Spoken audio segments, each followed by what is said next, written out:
I'm solo tonight, baby.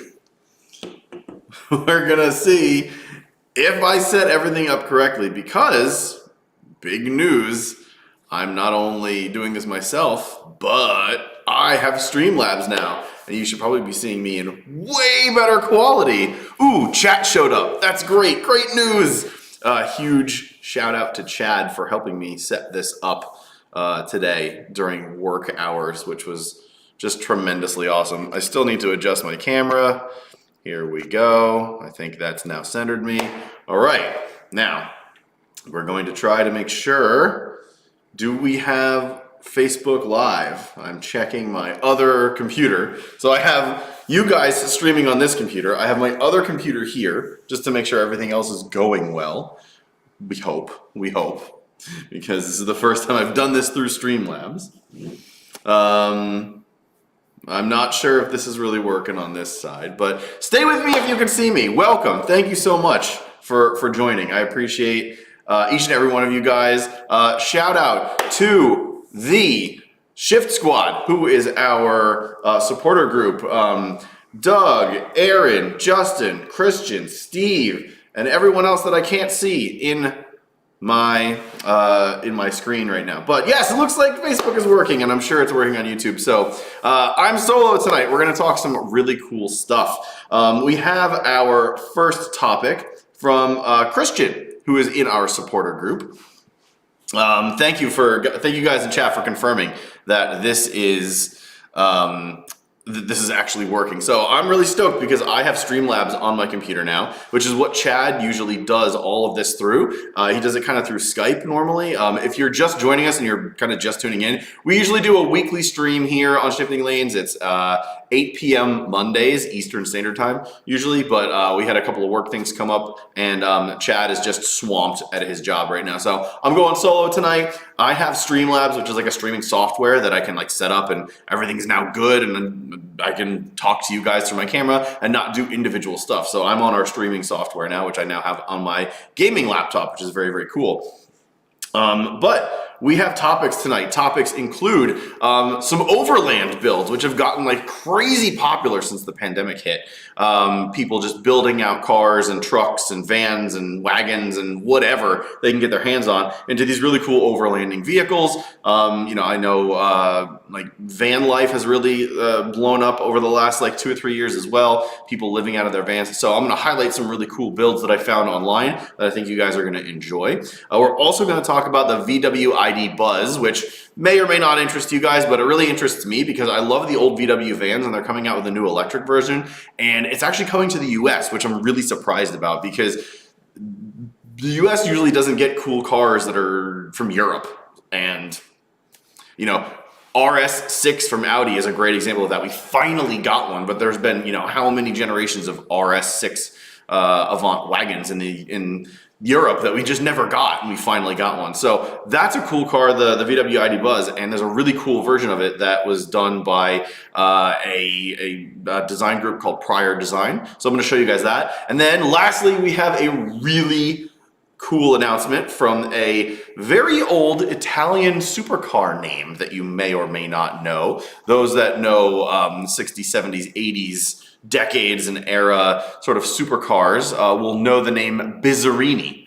Now, that name apparently is coming back, and they are bringing out a brand new supercar that has a V12. So we're going to talk about that a bit later. But the first topic I want to talk about is you guys. Welcome. Thank you so much for joining. I appreciate it. Justin, good day, sir. Good day to you. Doug, I nearly got drunk by now. Glad you're here.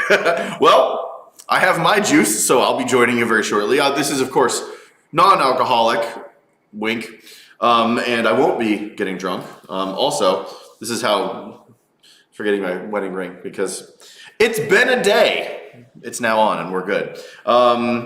Jeremiah Bilicki, what are we doing? We're talking about cars. Thanks for joining. I hope you stick around. We're going to talk about some really cool stuff. Matt, thank you for confirming it's working. And Andre, I want to buy an electric car, but not sure yet. Unpopular opinion, electric cars are actually kind of cool. Depends on what they are.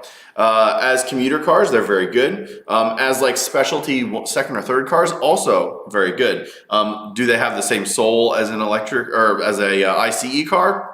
That depends on the person. Personally, I don't think so. But I would definitely own an electric car if it suited my lifestyle. Currently, it does not. So I don't have one, nor do I have the money to buy one in the short term. So maybe down the line when I have, and it's a good use case for me, I would buy one. It just depends on the person, honestly.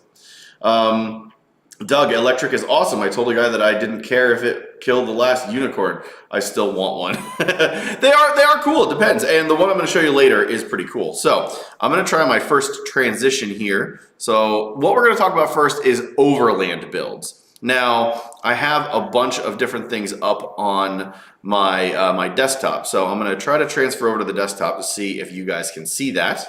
And then we're going to talk about that. So let me just make sure it comes up on this screen so you guys are seeing what I'm seeing, and we are good to go. Yes, look at that. It turned out really nicely. Now, the first thing I want to talk about is this guy. Now, this is my buddy Jesse. I met him at Carlisle Performance or Import and Performance Nationals last year in April, May, I think it's May. Now, Carlisle is a big event here in Carlisle, Pennsylvania, and it's basically mostly Euros, but there's a lot of domestics too. I'm big into Volvos if you're just getting into this stream and you've never seen it before, but I'm big into Volvos, and I met Jesse, who's also a big Volvo fanatic. And if you want, please go follow him. This isn't a sponsorship or anything. He's just a good guy. And he has built a P2 generation, so 2001 through what 2007, 2008, XC70. Now, it's really cool and kitted out. It's got a roof box tent. It's got big, huge mud tires. It's got skid plates. It's got raised suspension. I mean, the thing is definitely very, very cool. I won't show any of the videos here, but he has this cool little table that you can actually click into the back of where the trunk latch, where the trunk actually latches. You can put this table there and have like a little table bench seat out the back, which is cool. And there's tons of these little gadgets and gizmos for all these Overland builds. I want to try to show you guys the roof tent that he has all expanded, which is cool. And of course, oh, sorry, I forgot to mention this topic of showcase some Overland builds, because it's not something we usually talk about on this stream.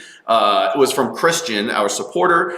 He's part of our support group, Shift Squad. If you go to our Facebook page and right at the top, there's a button that says, support. It basically is a private group for those that want to, donate to us to help us bring better content, essentially. And Christian is one of our supporters there. And this was his topic. So thank you, Christian. A great topic, because we don't talk about this. And without him saying it, we may not have, talked about this really at all. So wanted to showcase some of this stuff because it's very cool. But yeah, Jesse, who's also been on this stream before, just, commenting and everything.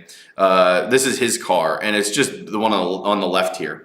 It's just beautiful. It's very, very cool. I would love to do this to a Volvo of any kind, quite frankly, because they're just very, very cool, and it's beautiful. So this is his Overland build. I'm a big fan of the P2 body style, so I really love how this looks and how he's kitted this out. I'm gonna try to find a picture from, oh, there you go. So this definitely is not just a nice looking lifted wagon with a roof tent. Obviously, he takes this thing off-roading. So very, very cool. Mark, thank you for joining as usual. That XC70Fs totally does. It's very cool. And it doesn't matter if you like Volvos or any other car. This is a really cool build. It honestly is, because it's just gnarly, and you see cool things like this throughout all of the car communities. Oh, here's one from Carlisle. So this is one where this is the event that I met him at, and it's got a light bar. He's done a lot of work to this. It's got Volvo OEM wheels, but big knobby mud all-terrain tires on it. The roof tent is just chef's kiss. It really is so good. I really would love to do this to some sort of Volvo, down the line. Right now, I have the car behind me. Obviously, that's my Volvo V60 Polestar. And I also have two Volvo 245s in, being built. We'll have to see, what if I like those enough to keep them. If not, maybe I'll sell one or both and do something like this. This is a very cool build, quite frankly.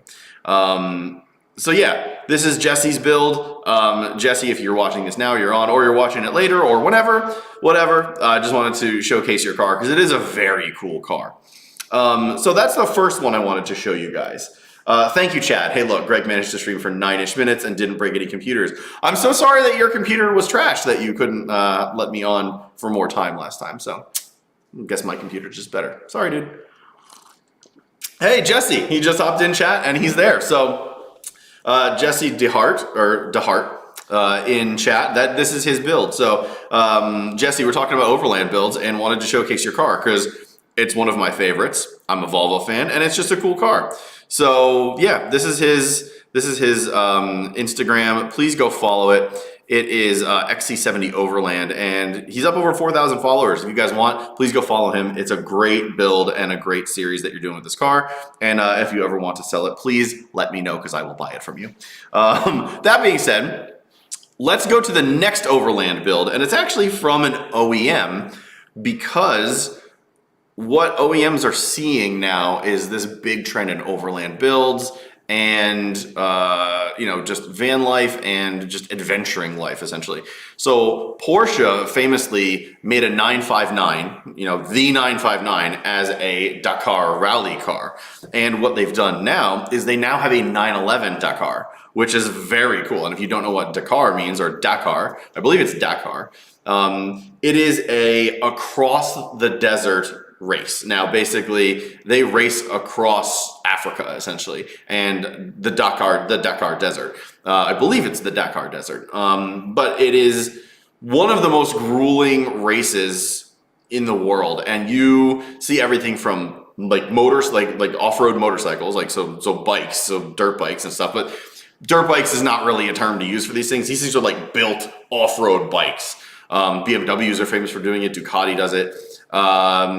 You get big crazy cars doing this, anything from like trophy truck style to even like mini builds out like big builds to do this stuff. And then you have the like massive like trucks that almost look like adventure rigs that do this too. And you've seen them, if you've seen like any Goodwood Festival of Speed stuff, they showcase a lot of these builds there because they're just cool. But 911 Dakar. Now this is something Porsche just brought out. They just released it. And this is something you can buy and take off-road. This is literally a 911 off-roader, which is cool. 473 horsepower, 3.2 seconds 0 to 60, 150 miles an hour, track top speed with summer tires. But you can build this thing and configure it. And this is actually the original 959 livery that they had on there, which is cool. It says Rough Roads on there, but the original thing was Rothman's. I believe a cigarette company, but this is what it is basically. So they used to have Dakar. That's the old Dakar 911, but the 959 was the original, I believe. And now they have one that you can buy from the 992 generation. Like that's just cool. And there's the original. There's one with a livery, and there's one just without livery, just normal paint. This is very, very cool. Seeing a builder, a OEM like Porsche, recognizing something that's happening within the automotive community and actually making a car, it's just noteworthy because Porsche is using their sports car to do it. Like obviously you have big builds from like Mercedes with the G-Wagon, Toyota with like the 4Runners. They have burly versions of those cars, but they don't really have anything like this. This is the equivalent of like Subaru taking the BRZ and making it off-road. Would never freaking happen, ever. Like, this is just cool because it's a sports car that you can take on the sand dunes. That's awesome. So this is very cool. All of the reviews are out. So if you guys want to Google and look at this car, you can see all the reviews. Matt Farah just had one from the Smoking Tire. And like basically, look at that, 3.14 inches more ground clearance than the standard 911. Like, that's cool. If you want, go check out the reviews, because the reviews are like, they're all glowing because this is something that's never done, like really ever. It's been done, but it's just never done in general, right? You never have OEMs seeing something in the automotive community and then doing that thing. Usually it's just the OEM saying, oh, okay, you know, we're just going to make another car and you guys have to do your own thing with it if you want. This is cool because they're actually seeing a new wave of people doing something, you know, whether, you know, it's Porsche, it's for, you know, more rich people, obviously, but people want to do this, even people with like not as much money, like they want to, you know, buy the low-end Volvos, the old Toyota trucks, you know, that, and make Overland builds out of them. Now people with more money want to make Overland builds out of, you know, cool cars. Obviously, like the Cayenne or the Macan would be a better option because they're sort of more SUV-ish based, but to do it in a 911, it's just really cool to me. I think that was really neat. So definitely go Google a bunch of the reviews. They're all glowing because every, you know, journalist wants one of these. I mean, who wouldn't? I do. It's pretty sweet. And I think part of the reason that Porsche is doing it, not just because of the whole overlanding and off-roading thing, that, you know, revolution that's kind of going on, but because of this guy. And this guy I wanted to showcase as well. But before I get to him, I'm going to just go to chat and go back to some of these comments. You're welcome, Jesse. Glad you're here. Let's see. What's up, Steve? Thank you for joining. Appreciate it, man. No longer in Africa. Interesting. No trophy trucks. Well, Chad knows more about Dakar than I do, but you know, it happens. P2 XC70, Mark says P2 XC70 Overland with Yamaha V8 under the hood. Yes, there actually is one of those that was at Carlisle last year that a guy did the swap, and it is possible, so we can definitely make that happen. Let's see, trophy Porsche. Yeah, this really is like a trophy Porsche. It's pretty cool. Let's see, not responding to Chad because he's just dominating the chat. Let's see, bad idea or brilliant outsourcing? Yeah, I'd say brilliant outsourcing. Anyway, now that chat is all caught up, so I think part of the reason why Porsche did this is because of this guy. Now this guy has 139,000 followers. This guy basically takes his 996 911 and drives it everywhere. And he basically road trips. I mean, it's his name, 996 Road Trip. He road trips all over the place. And he has a sick setup. It's a rooftop tent, like, that you could just go anywhere and do anything. Like, look at this. A lowered 996 in the snow with a roof tent. What's not to love about this? This is awesome. I mean, if we had enough money, I would be doing this. Getting some kind of sports car and making an Overland build out of it. That's cool. I mean, so many sports cars just sit, and so many sports cars are just in the garage and not driven and yada, yada, yada. They're trailer queens. No one wants anything to do with them because everyone thinks that their sports cars are just going to break, blah, blah, blah. This guy literally goes everywhere and lives off of the roof of the 911. There's nothing bad about this. This is the coolest thing I've ever seen. But I really think that part of the reason why Porsche did that 911 Dakar is because of this guy. Because everyone was like, wow, you can do this in a Porsche. And a lot of people that aren't enthusiasts, that hadn't seen what Porsches are capable of in the past with the 959 and the 911, you know, rally cars, they didn't realize that like Porsches are capable. Like just the 911 alone is an insanely capable car, especially in four-wheel drive and, you know, the 4S versions of them. So like, you know, I think that the 911 Dakar was very heavily influenced by this guy, who's been doing it for years, by the way. This guy has been doing this for at least 4 or 5 years on Instagram with this thing. So he's, you know, definitely give this guy a follow if you're interested, like into cool off-roading things. Like here's another thing that is on his Instagram. You know, he has looks like a Take On Cross Turismo, or is it Take On Cross Turismo? The wagon version? I forget what it's called. But this has a roof tent as well. Like that's cool. This is just like neat stuff, guys. Like this is the kind of stuff that I love following. on Instagram or social media, just because there's so much normal out there that it gets very boring sometimes. Like, oh, we got another crossover. Oh, we got another SUV. Oh, by the way, this guy has a 996 generation Porsche and he goes everywhere with it with a roof tent. Oh, yeah, that'll follow. Like that's cool. Oh, that's beautiful. So he saw a 959, which of course is the original rally car. That's cool. Man, that's pretty.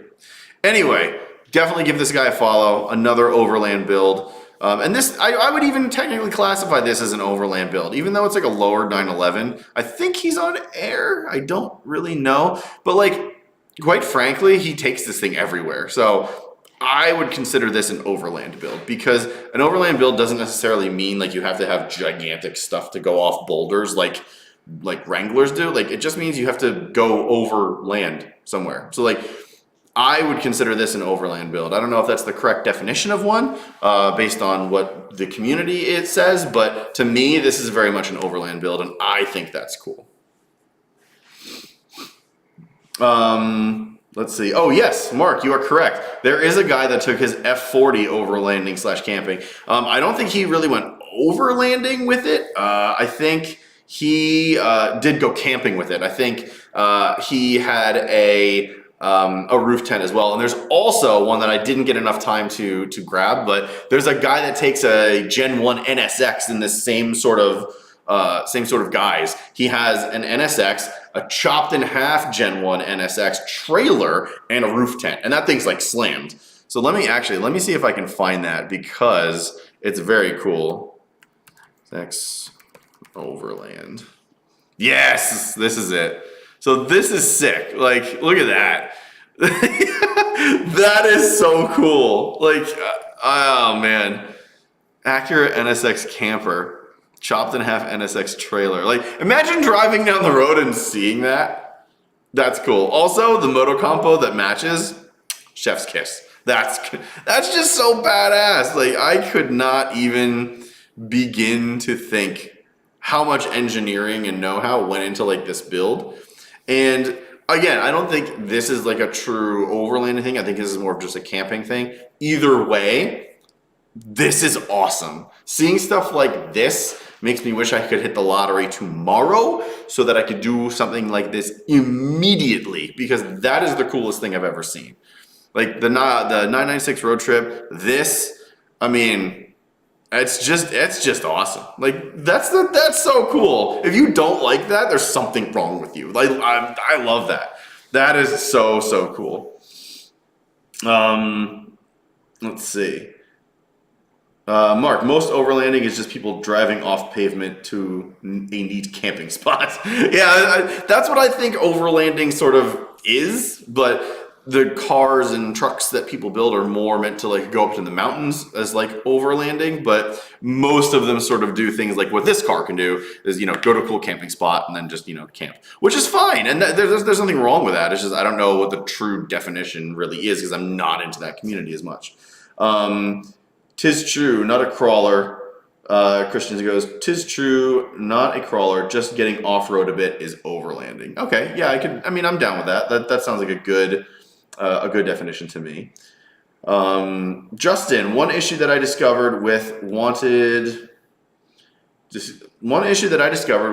to go overland, IG, is that it can get very expensive very quickly. I was able to do a budget overland trip across the country and still had a blast doing it. Well, that's anything. You know, you do any car build, it's going to be expensive. You know, everyone says, oh, LS swap everything, it's so cheap. Well, no, it's not, because unless you're swapping a blown LS from a Corvette with a new LS from another Corvette or a truck, that's going to be like the cheapest thing because there was already an LS in there. For example, I know a bunch of people have done the LS swap into the Volvo 240 platform. It's a very popular swap. LSs are just known engines. LS versus, you know, Coyote angriness in chat aside, LSs are just an easy swap because there's a lot of kits for them out there. There's a kit to swap them into the 240, but you still have to buy the engine. You still got to buy the kit. You still got to fab up some stuff. Like, things just don't just drop in. It's going to cost money. Like, most people are just like, oh yeah, I got an LS from a junkyard and it's in my car for less than $2,000. Like, well, most people don't have time to do it themselves. They don't have the know-how to do it themselves, so they're going to want to take it to a builder. Minimum for an LS swap to like get it running and be reliable is going to be $10,000 to $15,000. And that's just for like the engine swap. Things like something like a true big overland build, you're talking, you know, suspension, big wheels, big tires. You know, if you're not swapping stuff, the roof tents for these cars, like a big normal roof tent, like a base level roof tent, is like between $1,000 and $1,500 for one that's not going to fall apart. And I've done a bunch of research into them because I want them really bad. Some of the good stuff can get up into the $3,000 to $5,000 range just for the roof tent alone. So it is definitely something like that. It's very expensive to build one of these things, but they're just cool. I mean, they really are just cool. Steve, I love talking about vehicles I can never afford. Me too, man. Me too. If you win the lottery, don't forget about your subscribers. Dude, if we win the lottery, Shift Squad's getting some cash. I'm just telling you that right now. You all are going to probably have a lot of fun. Yeah, the overlanding market is exploding and there are plenty of corners to blow some serious money. Absolutely. Just because everyone has everything now. Christian, I think everything with cars gets very expensive very quickly. Very true. Very, very true. So that I think is the last one individually, but I wanted to just show you a quick article I found on some unique kind of overlanding builds that Motor Trend had. This was from 2021. Yeah, March 18th of 2021. So almost 2 years old article, but just some cool stuff. Nissan Xterra Overland build. Most of these are just kind of SUVs, but they're just cool. Like, look at that front end, very, very built, huge like bash bar on the front. Probably some Hella lights. Is it Hella lights or HIPPA, HIPPA? I don't know. Whatever. Big, cool lights. Okay, they're KCs. KC lights. This is a neat one. I'm a big fan, especially if, like, that mid-size SUV. I feel is like such a good size and such a good vehicle for these builds because you get enough normal ground clearance that you can make it bigger and you can basically clear whatever you want. You get tons of utility because you have a second row for people and you have a big trunk if you need it. So if it's only two of you or even just the one of you, you can fold the seats down and basically just have like a bed if you wanted to. But you also have just a giant cargo area to haul all your gear. And then you have like this with a big roof tent, just cool. This is an old one, 91 Chevy K5 Blazer Overland build. That's cool with a big old trailer out back. That is awesome. Big fan of that. Nice articulation. This is one of those that can probably go anywhere. As you can see, it's fording a river, which is totally fine. Big 2019 Ram 2500 Power Wagon. Overland build. Now this one looks, I mean, it's definitely more than stock, but this one looks about as stock as they come. Looks like maybe a little bit of a lift, some bigger knobby tires, just some normal gear. Not a crazy overland build, but like definitely, you know, a big truck is a good starting point for this thing because you already have ample ground clearance. You don't need to take like something like Jesse's build with the P2 XC70. It's got ground clearance, but you know, you're gonna want more. Like for this, this is probably like maybe a 2 or 3 inch lift. With the XC70, you're probably gonna want like a 4, 5, 6 inch lift to get more ground clearance because those types of cars are closer to the ground. This is interesting, a 2019 Ford Ranger. Again, this one looks more stock-ish. Big knobby tires, maybe a little bit of lift. And your roof tent, just some cool one, just another cool one. This is sort of what I was talking about. Like a lot of companies are making these overland vans because van life is so big. People like live out of their vans now. So something like this is very approachable and very interesting for someone that's in the market to buy one of these builds. So a big Mercedes-Benz Sprinter van, you know, that's something that could, again, afford a river, but you don't need like all the accoutrement that, like, you know, say something like the Ranger or the Ram would have, right? So the Ram has this trailer, you know, you have a pickup truck and everything like that, but like you have way more space in this van than you would. You can sleep in the van. You don't need a roof tent, which is cool. Roof tents are great, but you could basically like make a bed out of it essentially, and like sleep in the back. You wouldn't need to like buy all this other stuff really out of it. This one's my favorite just because I love Land Rovers. Discovery 2 Overland. This is just badass. This is very cool. Big roof tent. Got a trailer with a roof tent.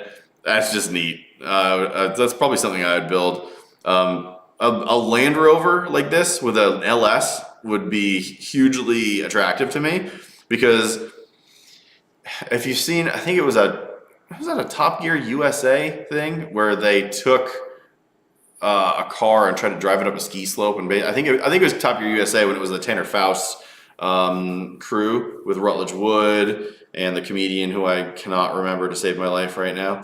But Tanner, I think, basically took a Range Rover and basically drove it as far up as you could. And if you're gonna like take stock for stock OEM capability in an SUV, Range Rover is very hard to beat. So is like a Land Rover Discovery. So this would be one of my cars or trucks that I would look at if I was doing a build, just because they are stupid capable with their four-wheel drive and off-road systems. But like throwing an LS in here would just make it even better. So like this with an LS would be probably something that I would build and would be really interested in it. And then they have a couple of Jeeps to sort of round off the list. A 2020 Jeep Wrangler, of course, because the ultimate US off-road vehicle is a Jeep Wrangler pretty much.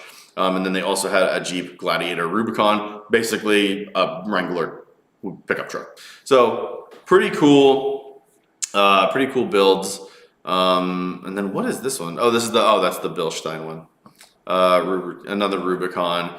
So yeah, honestly, not a topic we talk about a lot on stream, but a topic that was very cool from Christian to tell us. So thank you. That's a great topic, and it is a very interesting area that I would love to get into more because, I have two kids. They're 5 and 3.5. And as they grow up, I want to take them camping a lot more. So we haven't really done that yet.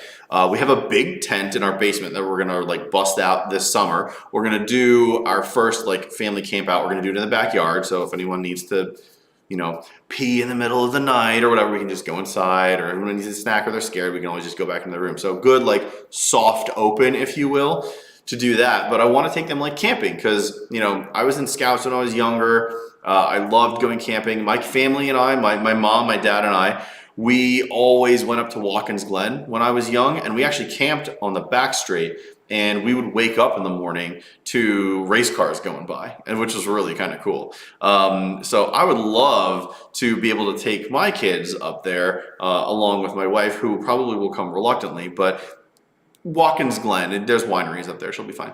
To go up there and show them the race cars and just be able to camp with them. So I would love to do something like that, and having an overlanding vehicle to do that in would just make it that much cooler of an experience, I think. So hopefully in the near future, I'll be able to do that, which would be really cool. If not, I'll keep working towards it, because that's one of my all-time sort of things I would love to do is, have a 5-car garage, and an overland build is one of them. So you have your supercar, your sports car, your daily, your overland build, and then some 5th car. At that point, it's I'll have an electric car at that point, to make have a cool, some kind of cool electric car. Maybe a Model S Plaid, just because it's the fastest freaking sedan ever or whatever. But, 5-car garage and overland build is one of those things. So yeah, I would love to do that. Right now, I'm going to catch up with chat real quick because I haven't talked to you guys in a bit. Let's see. Send me money, Steve says. Again, if we hit the lottery, we'll hook you up, man. You can, Mark, you can have a damn solid overland experience with a stock XJ and a mattress in the back, no expensive work or tent needed. You're right. I mean, you can do overland stuff, on a budget. It's not, you don't have to have these giant, crazy builds. It's just something that, if you're gonna do it and it's something you're super into, I mean, why not? Like, go for it. I think it's something you can spend a lot of money on, and if you want to, then you should. So go for it. But even this thing, like literally, I took this to Carlisle. I have a tent that attached to like the back hatch there, and I threw a mattress just with the seats down and slept in the car. It was awesome. It was just one night. It was super cool. But you can do stuff like that in almost any wagon or hatch or whatever.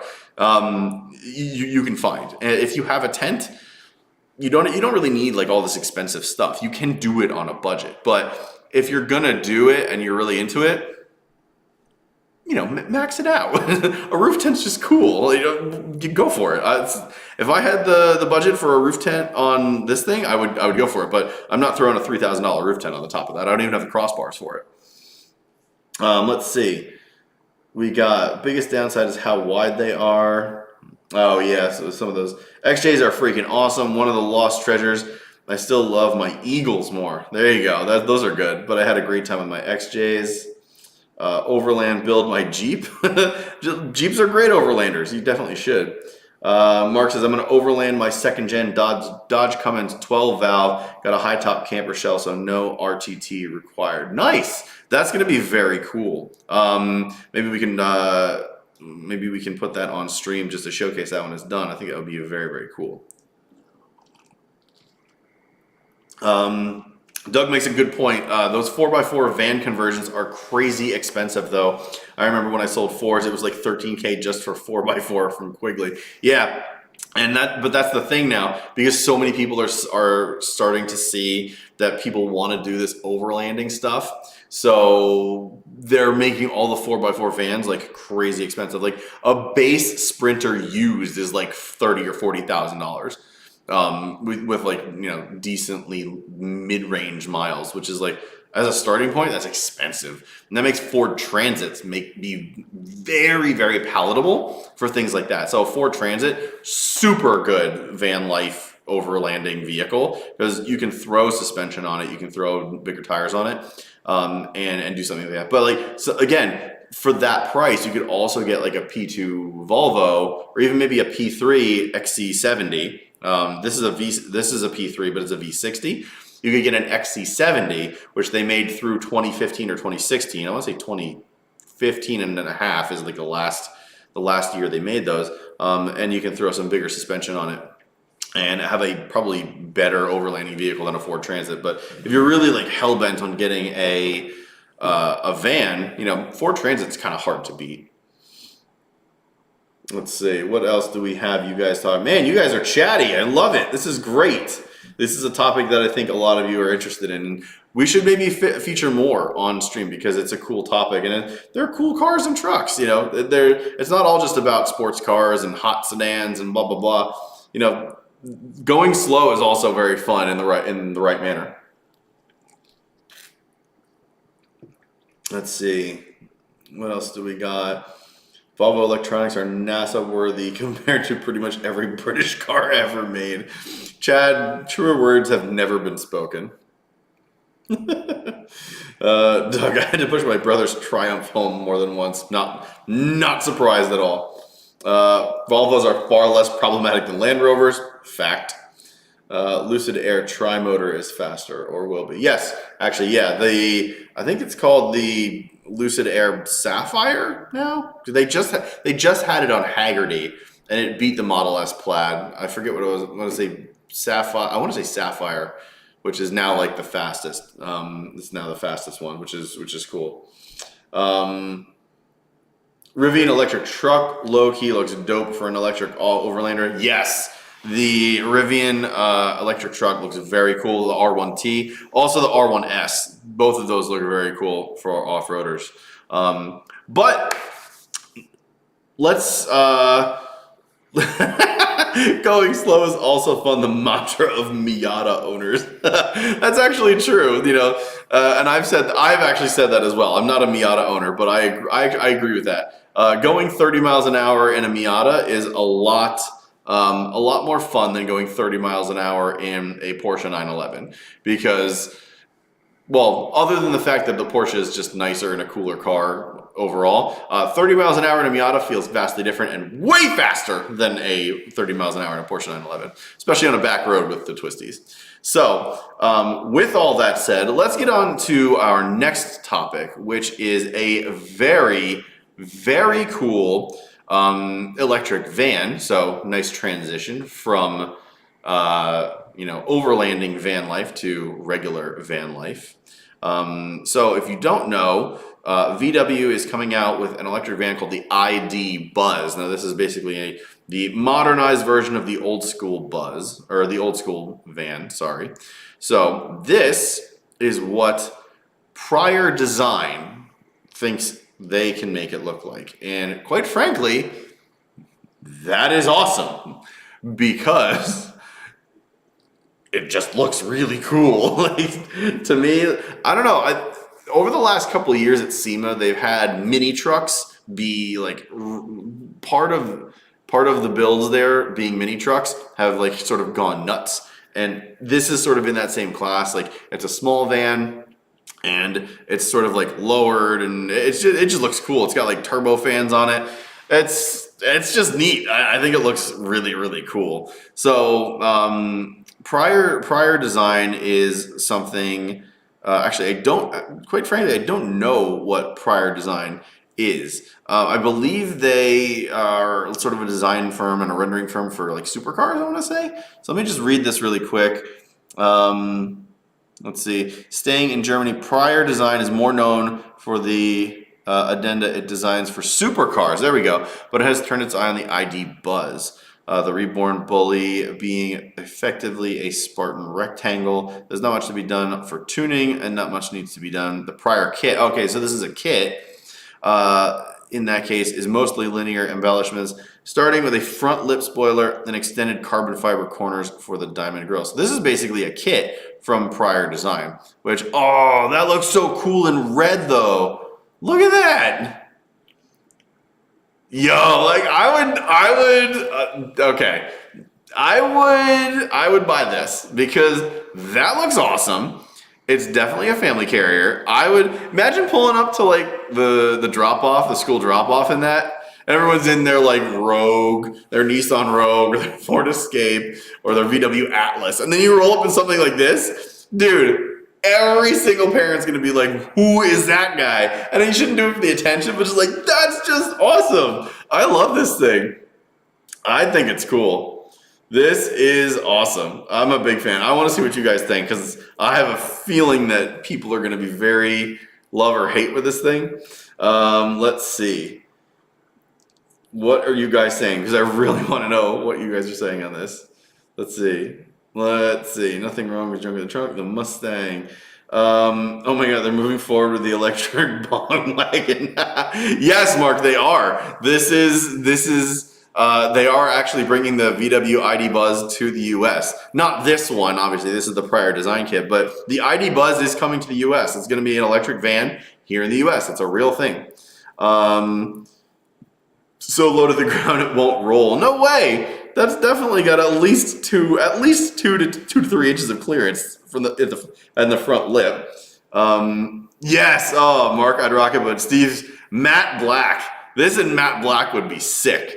I agree. I like the two-tone. I think the two-tone's cool, honestly. Like this red and black kind of combo. I dig the two-tone, honestly. It almost gives it like this sort of like convertible, vibe, which isn't really a convertible. But that's cool. So here we go. So this is what the normal ID Buzz kind of looks like. It's got that two-tone paint scheme. Definitely not as cool looking as the one above, but again, it's a cool little van. And I like that it's a van. I like that everyone's not like, we have to make an electric sedan. We have to make an electric SUV, blah, blah, blah. This is a great example of what an electric car should be because this is a great use case for it.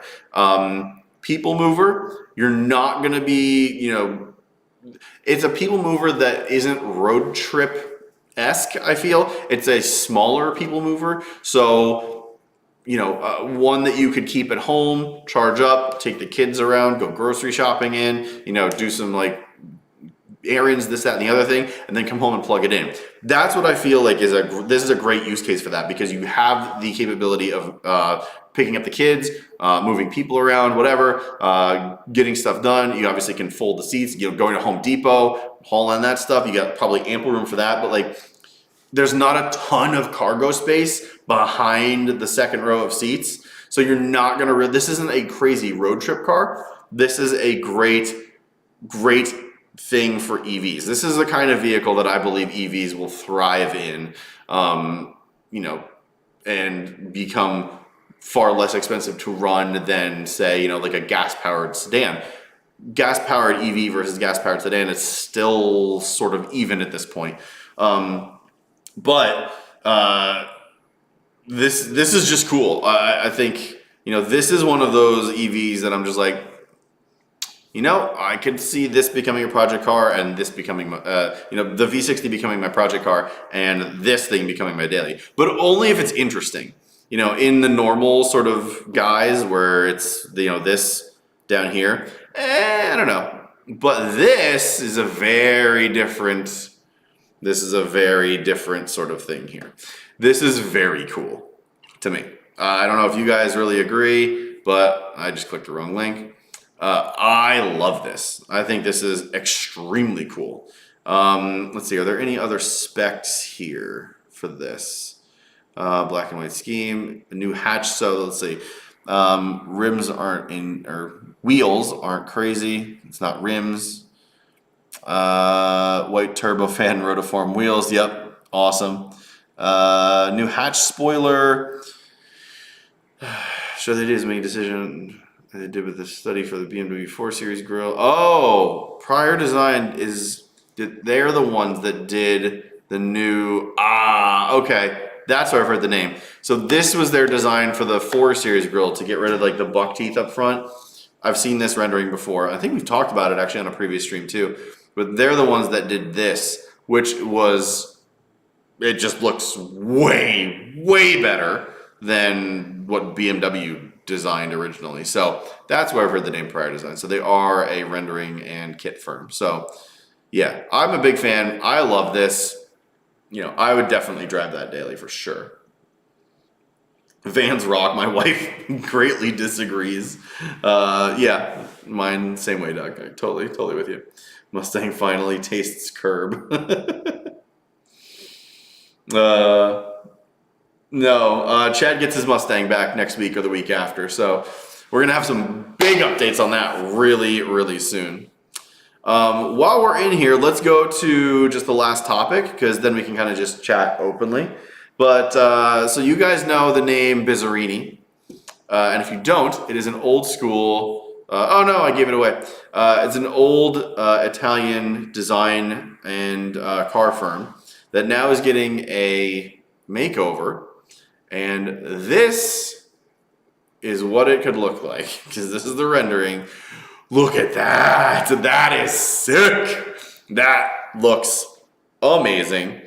Big fan. Huge big fan. Doug, 100 stars sent. Thank you so much. As always, my friend. Appreciate that dollar. And that will go directly to buying this Bizzarini.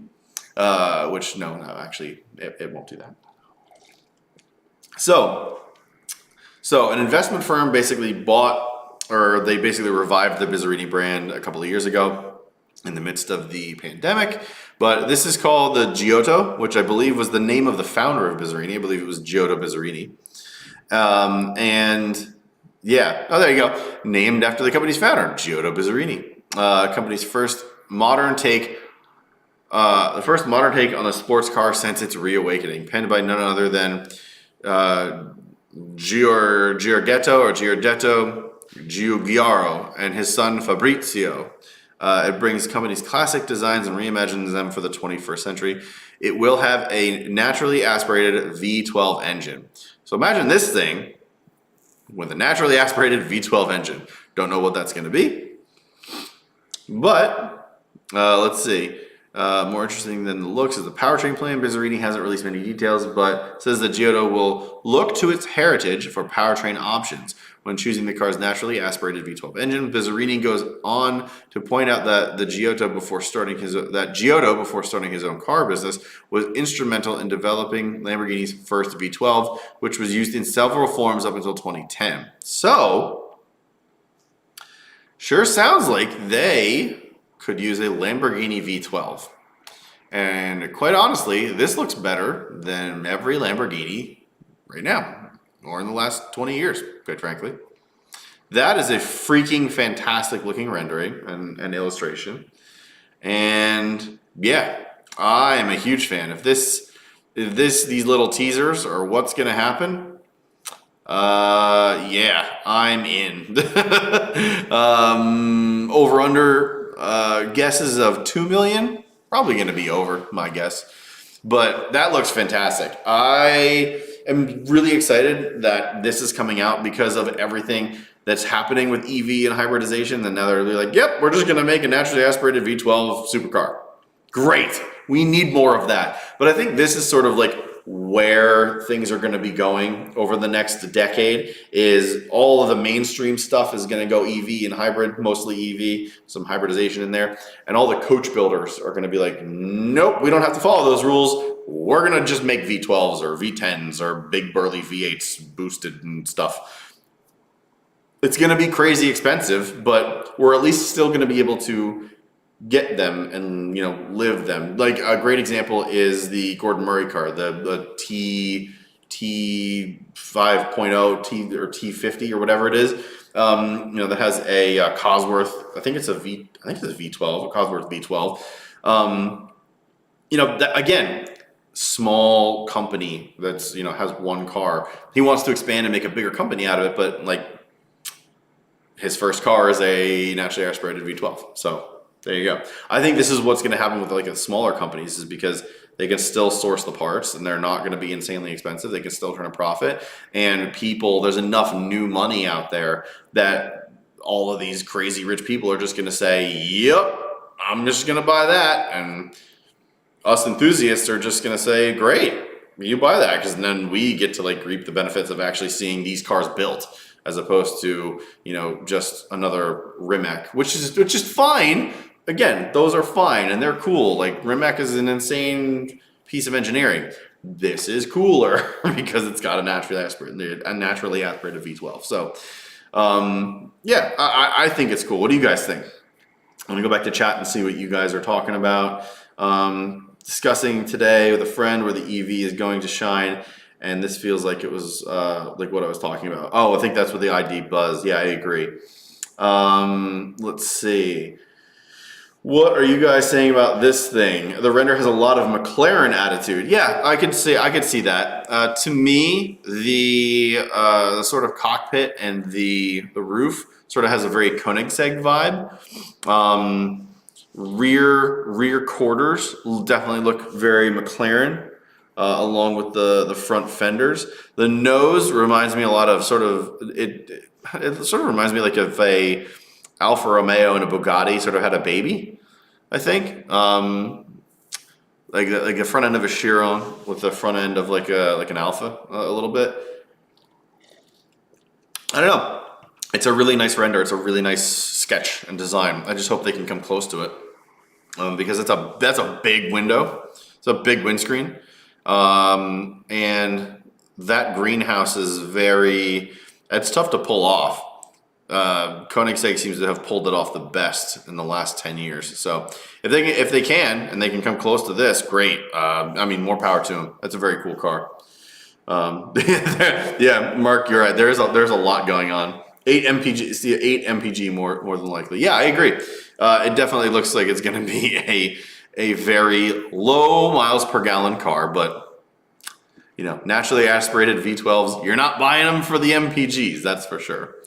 So that's what I had for today. Let's see what you guys have going on, because we actually haven't done that in a while. So what I'd like to do is sort of turn it over to you guys.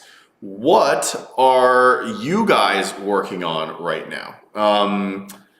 I know that a couple of you have projects going on. How have the projects been going? What's the next step for you guys? You know, if you haven't joined this chat and channel for a while, you know, we like to talk to you guys. The whole reason for doing this stream is to sort of bring you guys in. So part of that is, you know, I want to see what you guys have going on with car builds, if anything. And sorry, I've actually not been seeing the YouTube chat. It took me a minute to realize who you were. Looks like a gentleman or someone named Riv. Is that your Volvo V60 Polestar behind you? Yes, it is. This is my V60 Polestar. This is my daily. This is my only car right now that I have, at least in my possession. I have two others that are being built. Both of them are Volvo 245s. So yeah, it is my daily. I love it. I need to get the tune dialed in still for this. Life is very hectic right now. My wife is in grad school. She just started a new job at another library locally. She worked at our local town library, but just started another job at a new library, which is great, and that's not taking time away or anything. That's not what I'm saying. But you know, it's just with my job, which is incredibly demanding. My kids being at school, they need to get picked up. You know, she's got her job. She's doing grad school. Our lives right now are just crazy busy. So I've literally had to log this car and send logs back to Hilton for 3 months now. Now I have a base Hilton Stage 2 tune on this and it's been fine. But I'm noticing that the transmission is shifting a little hard. So I really think something's going on with the trans programming and the torque converter. And that's part of the reason why I cannot get maximum power out of this car right now, but I'll log it and then send it back. So yes, this is my Polestar and that's sort of like where it is right now. We're going to be showcasing a lot more of our cars, both in long form and short form stuff on Facebook, on YouTube. We have a TikTok now. If you're all on there, go follow us on TikTok. It's just Shifting Lanes. And then also on Instagram. We're doing like multi-channel stuff as much as we can. So if you guys want to follow, if you have a preferred platform, you're going to see it everywhere. So just go follow us everywhere or wherever you really want to. Let's see. What are you guys working on? Christian, getting my 454 back after 2 years, hopefully. I hope you get that back too, because 454s are awesome. Doug, my biggest project is a 40-year-old Boar, a C-Ray 245. Loving it so far, but my goodness, so much to work on it. Has a GM 350. So sort of car related. Yeah, I mean, boats are cool. And my buddy Kriston lives locally here on Lake Hopatcong. And he just bought a new boat, actually, which was like a big fly, or a big wakeboarding fly on it. And the thing's like loaded, but his first boat was the one that his dad bought. It was an old Mastercraft and it has a bored out LS1 in it, which is cool. And it's fast. I've been tubing behind, I think Chad has actually too. I've been tubing behind that boat at 55 plus miles an hour. It's very quick and it sounds awesome too. But yeah, I mean, when you have, you know, big car engines and boats, it's pretty cool. Let's see, Mark, waiting on brake lines to show up for the Cummins. I'm going all new stainless hard lines, all new rubber lines, all new rotors, pads, calipers, drum shoes, and wheel cylinders. Whew, that's a lot. But once that all is on, dude, that thing's gonna feel like such a new truck with all the brakes sorted. You're gonna be able to stop on a flea. It's gonna be so nice. Christian, laying the kiddo down. Later. I got nothing else. Have a great night, man. Thanks for chatting as usual. Let's see, Mark. I also need to put a muffler on the truck. Previous owner straight piped it and it's a little much for longer drives. Yeah, that's something I noticed when I had my V70R and it wasn't straight piped. It was, you know, it it was a longer wagon and it droned a lot with the exhaust I had on it. The only time that it was really bad was when I drove it to the tail of the Dragon. And even then it wasn't horrible because I could just turn the music up and, just rock out without having to, listen to the exhaust. But if you have a straight piped anything, it's going to be very loud. So I totally feel you there, man. For being something that you're going to drive around a lot, straight pipe is not the best option, I would say. So, yeah. Let's see. What is this? Personally, I think, okay. So, yeah, I mean, we've been on for basically an hour.